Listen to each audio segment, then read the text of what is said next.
Evening, everyone. We'll start with Dave. Hi, Harry. Can you sum that one up for us? I'm just glad we won, to be honest. He got a little bit nervy at the end there, but no, I'm pretty happy. Just on your own innings, how do you reflect on that? It's Baz is the mastermind there. He had a discussion with me this morning about going up the order and trying to maximise the power play, and thankfully it paid off. What was the reason? What was his thinking behind moving you up? Well, I think partly because of my past and history against Pakistan, but like I said, to try and maximise the power play and put them under pressure early on. I know we were losing wickets, but my job was still to try to go out there and put them under pressure throughout. Obviously, you must be delighted with it. Are you going to stay at number 3 for the rest of the tournament, do you think? Well, I don't know, yeah, that's something for me and Baz to chat about, but yeah, the longer I bat, the better it is for me, and it's a lot easier coming in it's a lot easier facing their best bowlers through the middle period when you're already set. We'll go to Richard and then Matt and then Fidel. From a personal point of view, how much did you sort of enjoy the innings? You know, obviously there's 165 chased.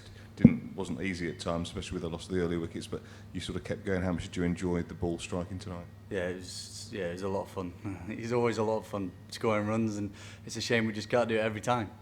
And you sort of limped, I guess. We talked about the progress in this tournament, but you're the first team into the semi-finals. That's an achievement in itself. Yeah, and that's the main aim. That's one of the reasons why we came here. We want to try and go all the way, but like I've said a few times now, our main focus now is on New Zealand. We'll reflect on this game and enjoy tonight and the next couple of days, but we've still got another game against a very strong outfit in Colombo who are against New Zealand. So our main message, as always, is stay in the moment as much as you can. And can you just sort of talk us through your emotions in that sort of last 5 or 10 minutes of the innings after you got out? Because it was a bit of a nervy one. Yeah, I thought it was going to be another oval against India, but thankfully we managed to get over the line and Joff hit that boundary at the end. But yeah, it did get a little bit nervy there, and like I said, thankfully we got the win. We'll go to Matt, please, and then Fidel behind you. Go ahead. Harry, you mentioned the oval, and I think Michael Vaughan said this week that you've maybe played some brilliant innings for England, but not necessarily like the big match-winning ones in the really biggest games. Is that fair, and are you pleased to put that behind you, if so? That wasn't even on my radar, to be honest. I just go out there and try and win games of cricket for England and whichever team I'm playing for, and thankfully I've managed to do that tonight, and we've got the main aim, which was to get through to the semis. And after everything that's gone on this winter, if not today in general or like across the tournament at all, are you more motivated to really push it as a captain and as a leader to play those sort of cliche captain knocks? Yeah, it's probably been the hardest winter of my life, to be honest. There's been a lot of stuff behind the scenes, as well, not behind the scenes, but you know, and yeah, it's just nice to see some rewards for my hard work away from the ground. Harry, it was a 50 ball 100, but you ran 9 twos tonight.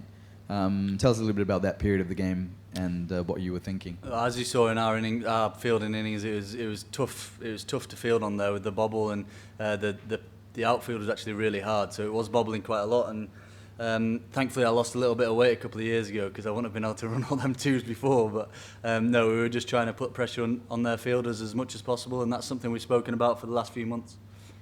Go ahead, please, and then we'll sign.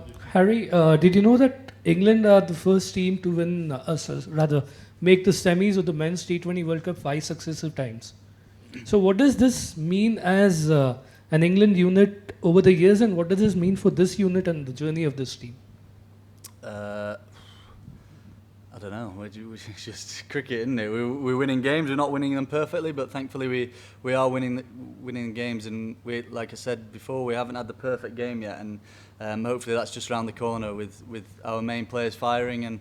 And yeah, like I said a second ago, we just got to try and stay in the moment as much as possible, and not focus on the semi-final now, because we've still got another game against New Zealand, who are a very strong side and playing well as well.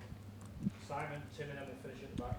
Was there a point as England were losing wickets early in the innings where you kind of thought, well, this is all on me now? And if so, does that kind of thought excite you?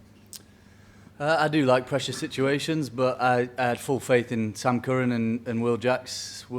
Jacks has had an amazing tournament so far. He's slid into that number 7 role, and really well. He's been phenomenal. To have 3 man of the matches already is awesome. So I had full faith in them guys, and then obviously Jamie Overton, who can smack the ball miles at the end. It didn't come off tonight, but I knew that there was going to be a few lads that could stick around with me and anchor the role with me.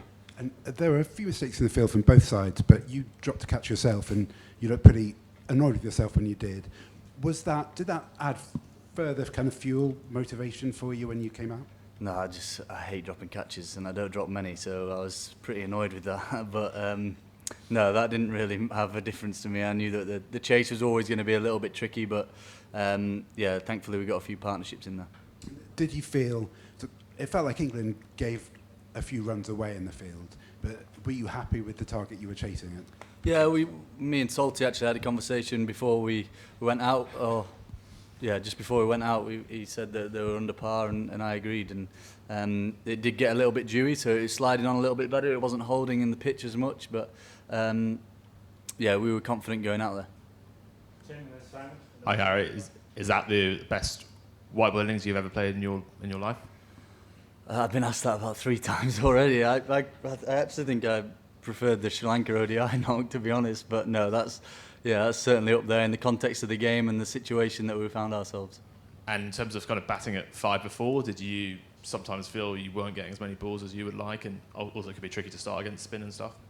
I just try and slide into what the team thinks is the best role for me to play. And Baz, like I said, Baz came up to me this morning and said, "Look, why don't we just try you at 3 and try and maximise the power play?" And thankfully, I got off to a good start. And like I said before, it's a lot easier facing their main threat bowlers when you're on 30 or 40 rather than starting against them. And just like, is the form of Jos a concern at all, and any kind of message for him? No, he's like I said, plenty of times. He's a powerhouse of world cricket. He's done it on every stage. He's won World Cups in ODIs and T20s, and it's just a matter of time. I was also going to ask about Jos. I mean, I know these things happen, but he does look, even by his own standards, he looks pretty disconsolate. Is he okay? And what does that word mean? Unhappy. And would you seriously consider maybe dropping him to 3 or whatever? Could you move the order around, maybe even open yourself?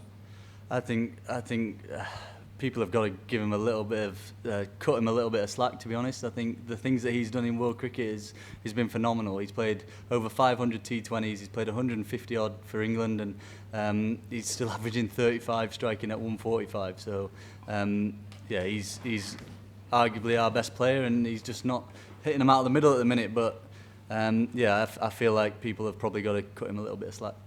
Last one at the back, please.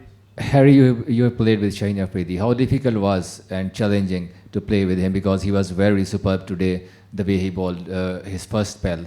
And the strike rates, how difficult was for you to keep the strike rate above 8, because you guys have lost 3 wickets earlier?